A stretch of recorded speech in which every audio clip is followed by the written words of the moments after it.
Cool. You lead, I'll follow. Sweet. And welcome to Content Inspire. I'm your host, Andrew Calvino. And today I have the legend and badass himself, Nick Komodina. And honestly, dude, just thank you for getting on the podcast. And I have a feeling when my listeners hear your story, they're going to go after it. So introduce yourself, my man.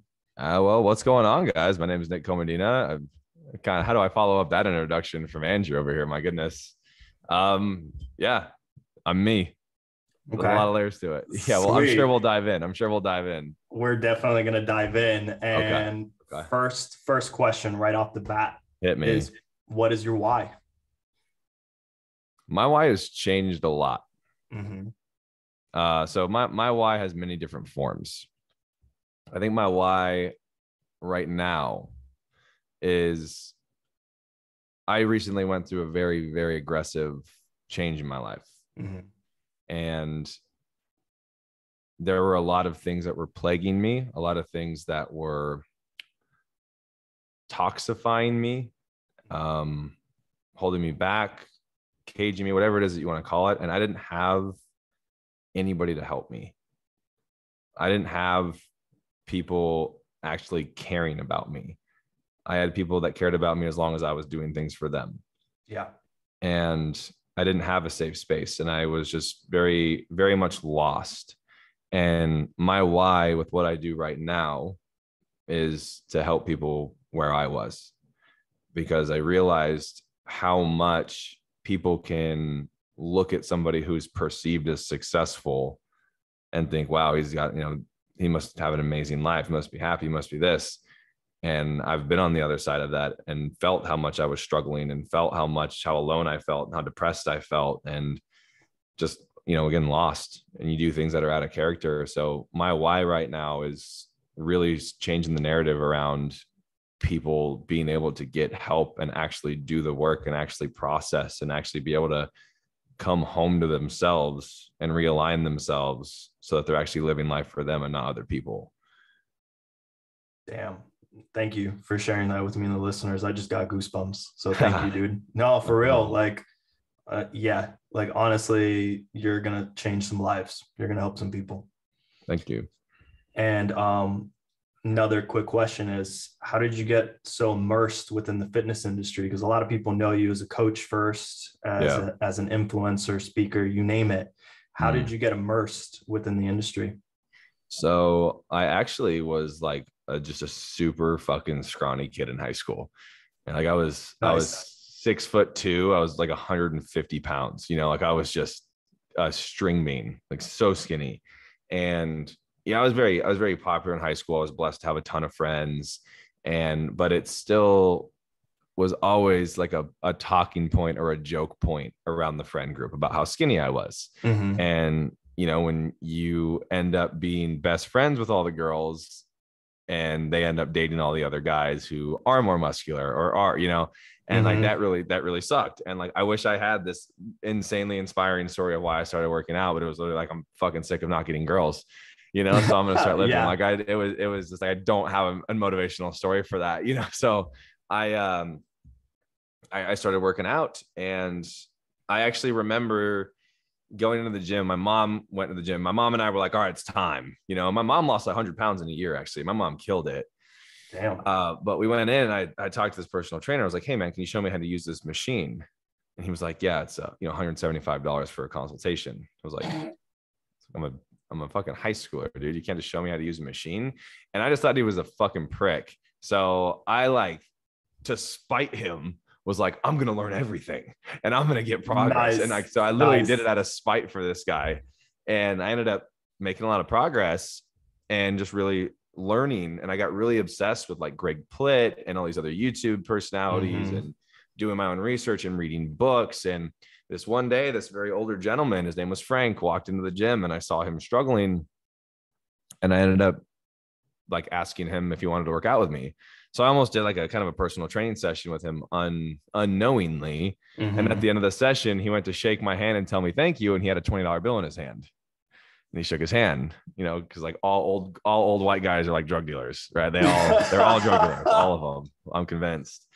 And it was that light bulb went off in my head. It was oh shit, Like I was literally just trying to help this person, but there's money to this. But I wasn't going for the money. I was going for adding value, and money came to me as a byproduct. Now, I wish I could say that lesson stuck with me, but I was like 20. So I was a pompous asshole, right? So I kept chasing money. I kept chasing money for a good while, but that was pretty much how I like got my foot in the door as a fitness coach. And then I started working with another guy at his gym as a personal trainer. You know, fast forward, ended up opening my own gym when I was 21. And we ran that for about 3.5 years before I made the leap to go online coaching. And, you know, from there, again, fast forward for some boring hero journey. And here I am now. So a lot of in-person trainers switch to online. Is that because there's like a limit to how much money you're able to make within a 24-hour day compared to online coaching, where you're able to maximize how many clients you have if you have a good team, stuff like that? I would say for the majority of people that makes the most amount of sense. For me. And it's just, I don't know. It's very interesting. And I think that a lot of this might come from my childhood, because it was just my mom and I in a trailer park. My mom made like $28,000 a year before taxes. Like, you know, our rent was $300 a month, dude. Like we lived out in the middle of fucking nowhere. So I always have kind of lived with just like in the mindset of stretching my dollar. So money's never really been a motivator for me. You know, like if two people can live off $28,000 a year before taxes, like I don't need money. Yeah. And so for me, what like my metric of success that I measure is my time now. So with me, it was like I owned the gym. Yeah, I was the badass, right? Like I was 21, I was making all this money, and I had my own gym. Like I was, you know, fucking bitches. Like I was killing it, you know? Yeah. But like I was getting up at 3:30 in the morning every single morning, and I wasn't getting home until 10 p.m. every single night. And I was like doing YouTube because I want to do social media. So like I remember my girlfriend at the time was living with me, and I didn't see her all day, and I'd get home at 10 and I would just start uploading my YouTube videos and editing them. And she'd be like, "Are you coming to bed?" And I'd be like, "Yeah, when I'm done." So we just like never saw each other because I was just I had no time.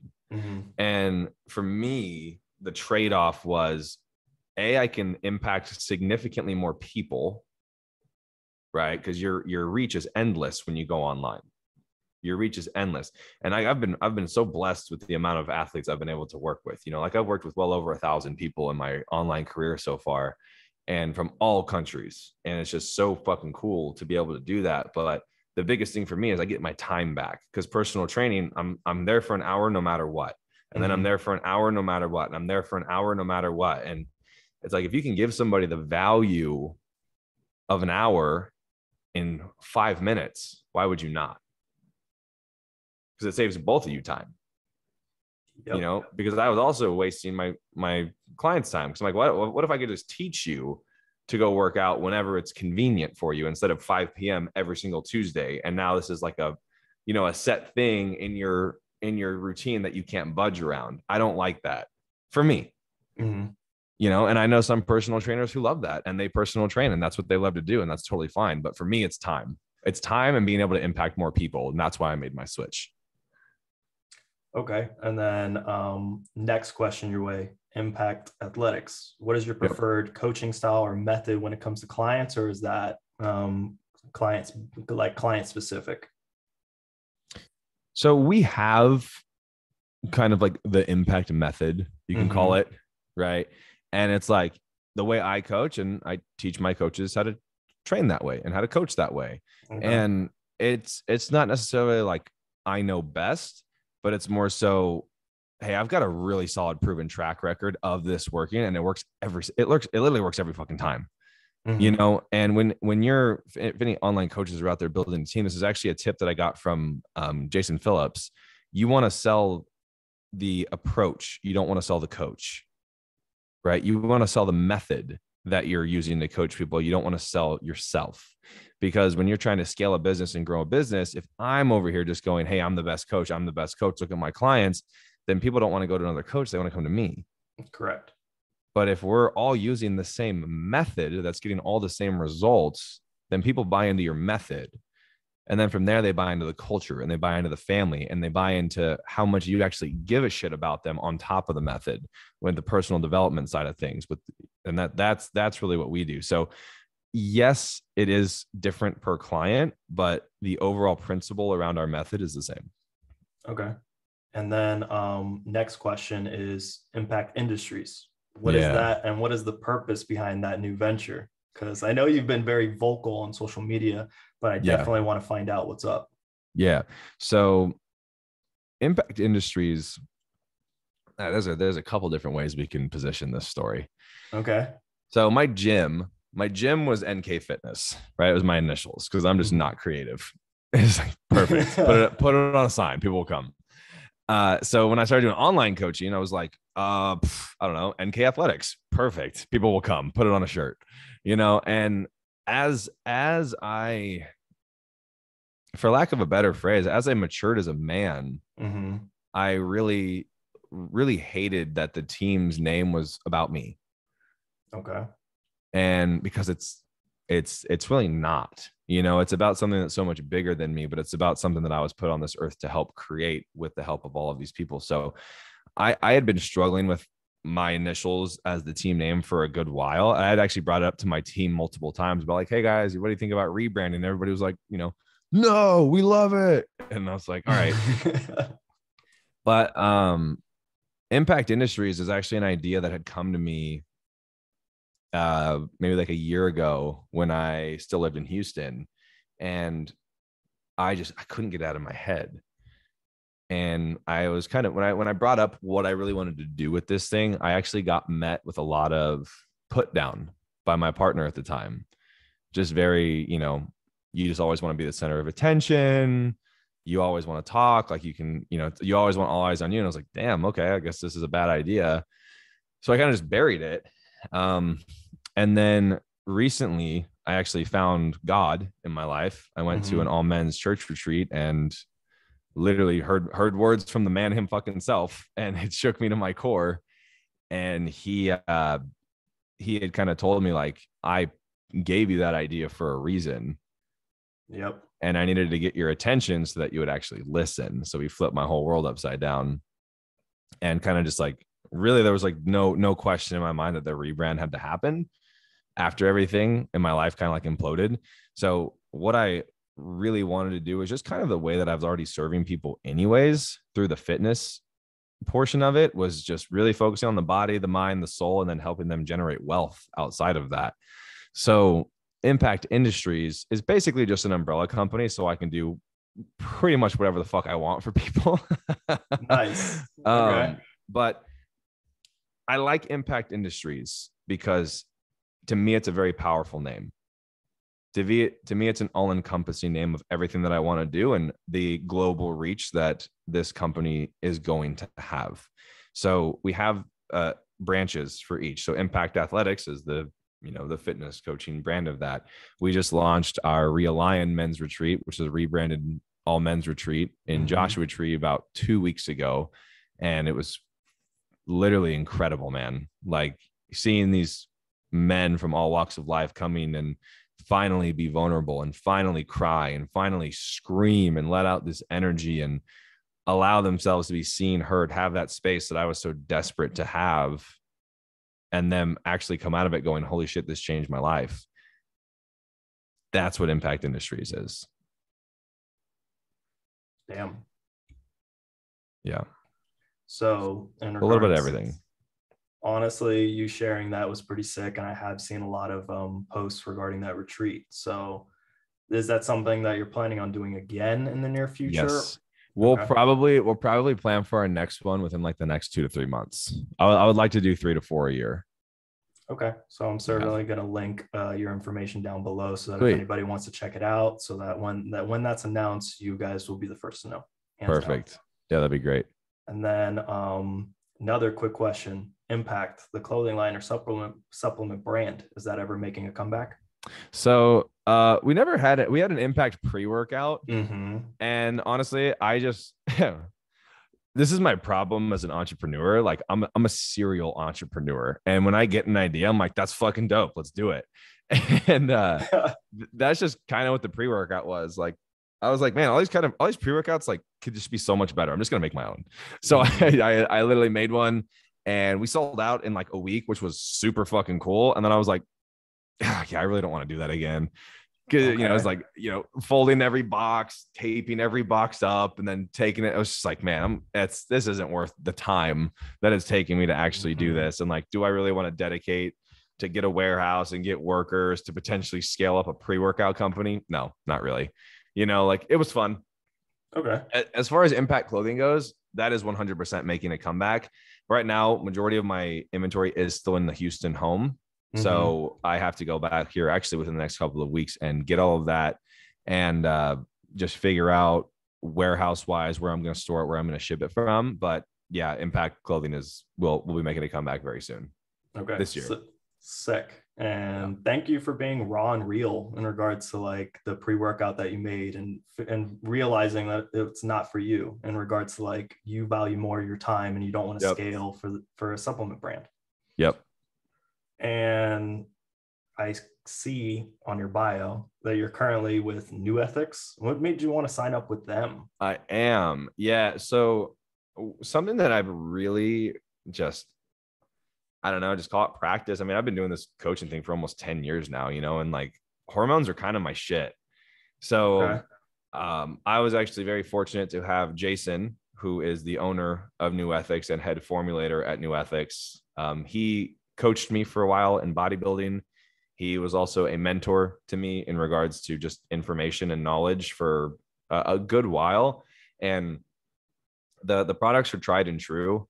And I trust Jason with my whole heart when it comes to his passion for helping people the same way that mine is. So it was just a no-brainer to partner with him because those are the only supplements that I'm going to have my clients use to fix hormonal imbalances or support them anyways. Okay. Damn.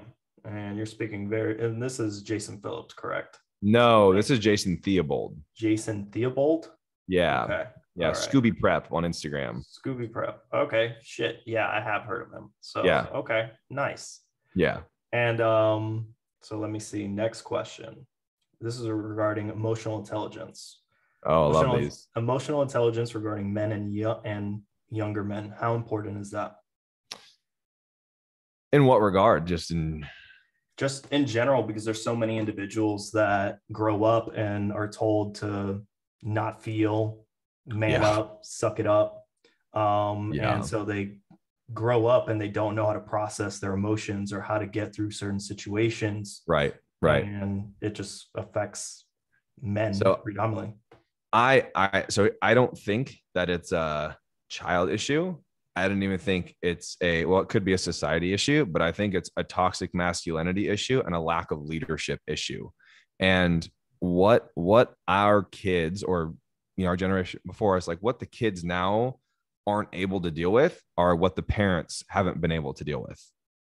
It's passed down. Like that's the definition of generational trauma. So if you have an emotionally unintelligent mother and father, you're going to have an emotionally unintelligent child who doesn't know how to process. And when the father figure is supposed to set the tone for the man and the father is uncomfortable with emotions, when that child cries, the father's going to tell him, be a man, don't cry, suck it up. What do you mean you have anxiety? Be a man. What do you mean that girl broke your heart? Be a man. What do you mean you're suicidal? Be a man. That's what it comes down to. Mm-hmm. So then we have this predisposed fight in our head of going, I feel this way, but I shouldn't feel this way because I'm a man. And then we look at all of these perceived men who don't feel this way, quote unquote, on Instagram, and we go, why can't I just be like them? So now we're constantly at war with ourselves. We're pushing down everything because we've been told that if we feel those things, we're not a man. We want to be a man. And now we're also comparing people better than us, which is making us feel even worse about ourselves. So when you do that, these men have nothing but shame, guilt, and resentment that is built up with them over time. They don't have any control. They don't have any outlets. And all they're looking for is a release. And then you really have to wonder why rape happens. You really have to wonder why spousal abuse happens, why all of these things happen that are stemming from men. Is it actually the man himself? Or should we start holding parents more accountable for their child's actions? That's my stance. And I know a lot of people may disagree with that. And I'll never say that those types of things happening aren't wrong. There's no justification for them. But are we actually looking at the problem as a whole, or do we have a microscopic lens on it just going, that guy's a piece of shit? Yes, he might have done a very shitty thing, and that guy could be very disturbed. Where did that stem from? Because if you have a weed that's continuously growing in your garden and all you do is shave off the top, it's going to keep growing back. It's going to keep growing back because you need to pull it out from the root. And the root is toxic masculinity and lack of leadership. And we're fortunate enough to be able to be the generation who's really waking up and changing that. And that's exactly why that men's retreat we had last weekend or 2 weekends ago was so fucking powerful. I saw these men breaking these generational traumas. I saw these men waking up to a higher level of emotional intelligence. And we just need to fucking normalize the fact that men 100% have every right to cry and feel and be upset and have anxiety, just like anybody else on this planet. They're emotions. They're not life sentences. And people think that if they're struggling with something, well, we cling on to it, right? We go, the guy goes, I've always struggled with anxiety my whole life. Well, anxiety is an emotion. You wouldn't say it's like, oh, ever since, so let's just do it like this. You go, ever since this happened when I was 8, I've had anxiety ever since. But you wouldn't go, ever since this time I was 8 and I went to Disneyland, I've been happy ever since. Yeah. Right. I can't stop being happy ever since that one time happened. Well, it's like, can you relive that memory right now? Can you remember and feel how happy you were? And they go, oh yeah. That's what you're doing with the anxiety from that motion. You're just reliving it over and over and over again because you won't allow yourself to just let it go and process it because you think that you shouldn't be experiencing it. So when you push things down, you actually just keep them in. Does that make sense? Yeah, it makes sense. And then if you keep on pushing them down and more things stack up. Yep. And then you explode. Yep. So you're a guest on my podcast today, but I know that you have a podcast, Headstrong. When did that start? And what is your favorite thing about the podcasting platform? So, man, when did I start Headstrong? I've had like ebbs and flows with it for probably like 3 or 4 years. Mm-hmm. I want to say I started in 2018. Did like, a couple episodes, and then I didn't post for like a year. And then I'd have this whim of motivation, and then I would post for a couple months, and I would stop. Like I've had it since 2018. I don't even think we have 50 episodes. I think we have like 46 or 47 episodes or something. And like majority of those are from this last year. So that's pretty much when I started it. I guess my favorite thing about this podcast, and I just feel like there's things that come to people or us, whoever it is, that are meant to get put out into the world. And I think that people have a really hard time judging themselves when certain ideas come to them or certain thoughts come to them, and they don't let it out. They don't speak it because they fear judgment.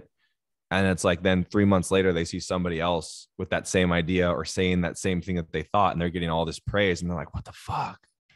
Like, that was my idea. And it's like, well, I fully believe that information is coming to us from a source higher than us. Mm-hmm. And then we've just been chosen as the portal for that information to enter this world. And if you choose inaction when that idea or that thought comes to you, then the information is just going to go somewhere else so that it can get out. So that's why I like the podcast so much, is because whenever I get a download or something hits me and I go, oh man, I need to talk about this. I get to allow that information to flow to me. And I feel this like release, like, yes, this is where I'm supposed to put it. And then I click upload. So it's, yeah. That's a pretty sick way to look at podcasting, and in regards to information sharing and the idea of where an idea is generated from. And if you don't act upon it, that idea has a life of its own, and it's going to go find somebody else to act upon it. Got a whole chapter of that in my book that I'm writing. Oh, fuck yeah, dude.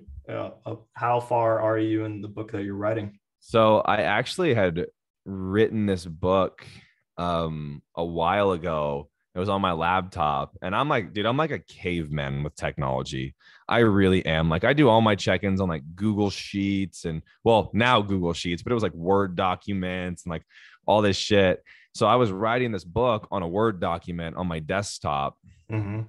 of my laptop, and I about 115 or so pages in, and my laptop got stolen at a bodybuilding show. Horrible. And the book got stolen with it. And so for a really long time, I just stopped writing it because I was like, man, it's just, I'm never going to write it that good again. You know, like I'm not going to be able to do that again. So I was very like, I had this story that I was telling myself.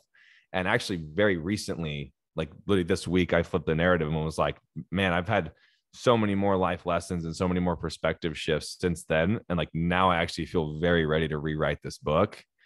And on Monday, I started writing it again. I'm about 12 pages in. Nice. Sick. Yeah. Certainly let me know when that's done, finalized, and you put it out. I'll let the everybody world. know. Yeah. I'll let everybody know. I'm excited for it. It's a very interesting creative outlet that I haven't tackled before, but same thing, something kind of told me like, hey, you need to do this. Okay. And then another quick question is, do you have a schedule for your posts and the content you create? No. Okay. Not even. Damn, that's just straight up like, nope. Same thing, dude. Like I value my time, but I also value, and like this might come off cocky to people or whatever, but like I'm fully aware of the forms of genius that I possess. Right? Like everybody's a genius. Mm-hmm. Everybody's a genius in their own way. And my genius is how I can communicate with people. And I'm not going to force that 4 times a week, because then it's not my genius coming out when it's ready to come out. Mm-hmm. It's me going, I guess I got to figure out something to talk about today, instead of me having to download and going, this is what people need to fucking hear. And that's a me thing. And I know a lot of, influencers and people who are all about the Instagram algorithm and stuff. They're like, no, you need to be posting every single day. I'm like, dude, sometimes I don't got shit to say for 2 weeks. Why would I force something to look like something to post it just for fucking engagement? That doesn't make any sense to me. So I don't have schedules. Sometimes I post 3 podcasts a week. Sometimes I post 1 podcast every 3 months. But at least I know that when I'm putting content out, it's content that I know needs to be put out. Okay. All right. Well, you guys heard it from Nick himself. He basically, when he feels like posting and it's his most authentic self, that's when he posts. Because a lot of people will become a slave to the content schedule, you name it. If that works for you, great, awesome. You do you. And if you're not being fake about it, fuck yeah, that's a win. But there's a lot of people, myself included, where I would post this day, I would post this time, and then Thursday would come around and I'll be there like, fuck, now I had like a rhythm that I needed to stick to, and maybe the content of quality came down or it wasn't being my authentic self. So Nick just dropping that bomb. Yeah, that's 100% the truth. Yeah, dude. And at the end of the day, I gotta be like, I fucking hate content, to be honest. Like I fucking hate it. I hate it. I don't want to record stuff. I don't want to film stuff. I don't want to take quality pictures and write captions. Like I fucking hate it. The new like reel craze that's going on where everybody like sits and talks. I fucking love that because I love talking. Mm-hmm. Like I don't post pictures. I don't remember the last time I posted a picture on my Instagram, except like, my girlfriend and I went to Austin. So I was like, photo dump. But other than that, other than that, dude, I really just, I loathe content. I really do. Okay. I have a different perspective about content, because me personally, being on the Ghost Takeover team and putting myself out there on social media and content, you name it, that was my switch. That's what made me feel like I was capable of anything. That finally, that me thinking I'm not good enough voice in my head went away. It's powerful. But at the end of the day, you get on your platforms, and as long as you are your real authentic self and you're able to give that information to people, that's all that matters, dude. That's it, dude. Here's the thing is, people can love me or hate me. At least it's me. Like a lot of people fucking hate me. That's fine, because I know that they actually just don't like me. I don't have to sit here and like defend myself. Like, oh, I was just posting that to post it. I don't actually feel that. Like, no, if you don't like me, like there's probably a good reason, So I don't need to over explain myself. Like I am who I am. Okay. And then another quick question your way. Talking about summer shredding, clients, all that. Okay. How many clients do you have for that show? Summer shredding. I've never really had a lot of clients for summer shredding. Really?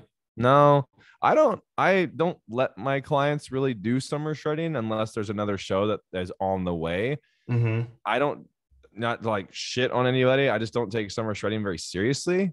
Okay. It's not, it's not a show that's getting my competitors anywhere closer to a pro card or anywhere closer to a national qualification or anything like that. So if they're on prep and they want a fun warm-up show that we don't really have to care that much about, then that's fine. But I'm not prepping people just for summer shredding. You're doing summer shredding, you're doing a show after it, or you're not doing it at all. Damn. And like, but it's not a real show, like this is something that just really disconnects me from the fitness industry. Is there's a lot of shit. It's just about clout, and like, again, I don't want to knock down anybody who's doing summer shred. I'm not saying that you're wrong for doing summer shredding. This is just my like prep's fucking hard and it takes a toll.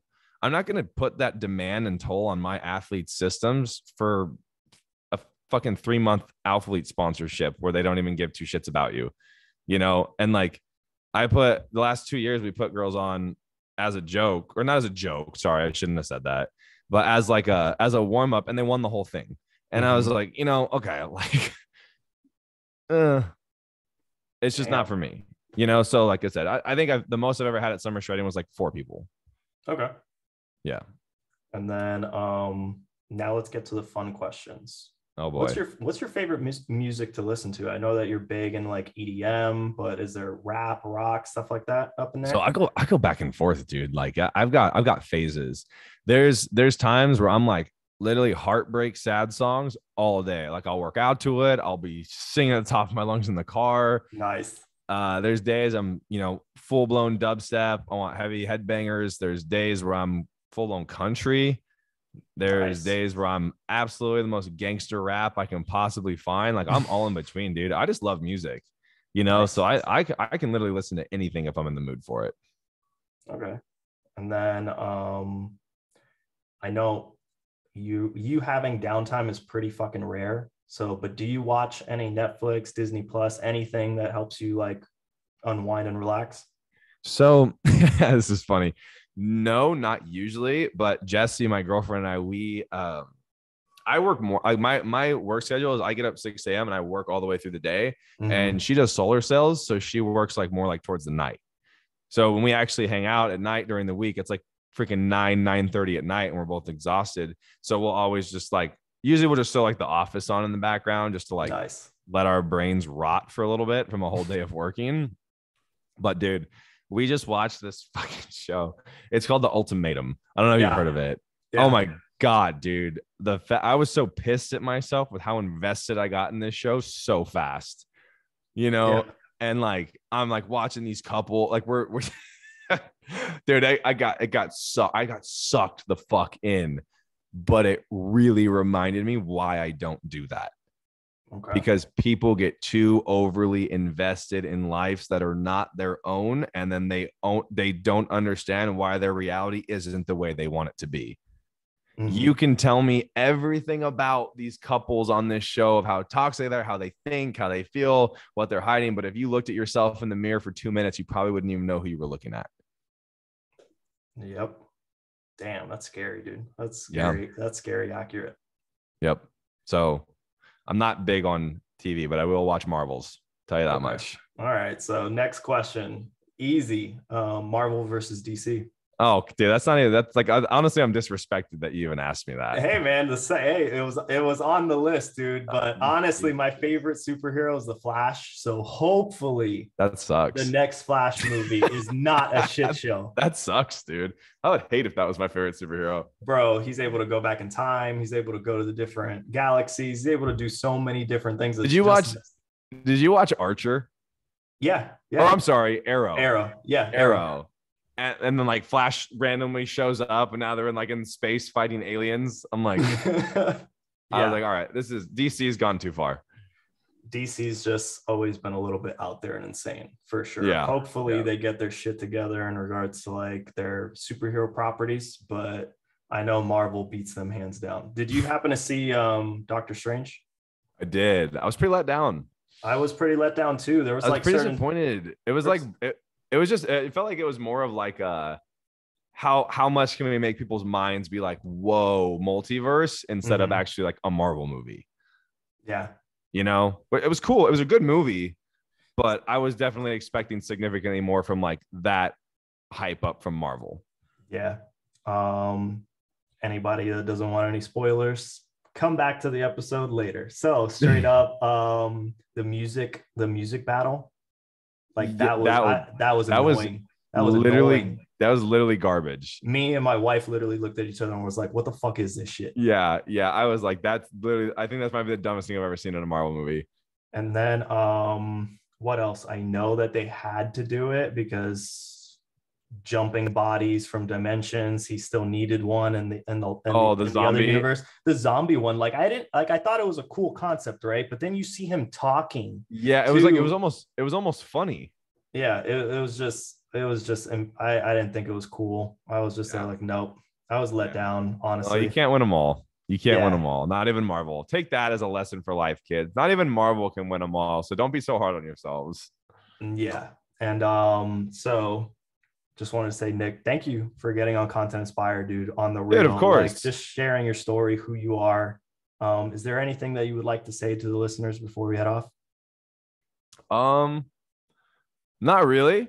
If you guys need me, I'm very big on the word prosperity now in my life, and just really making sure and trying to help as many people as possible.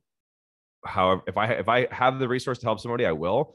So if you guys want to follow me on Instagram and there's anything I can do to support you, shoot me a message and I'll see if I have the resources to be able to do so. Sweet. And listeners, thank you. Until next time.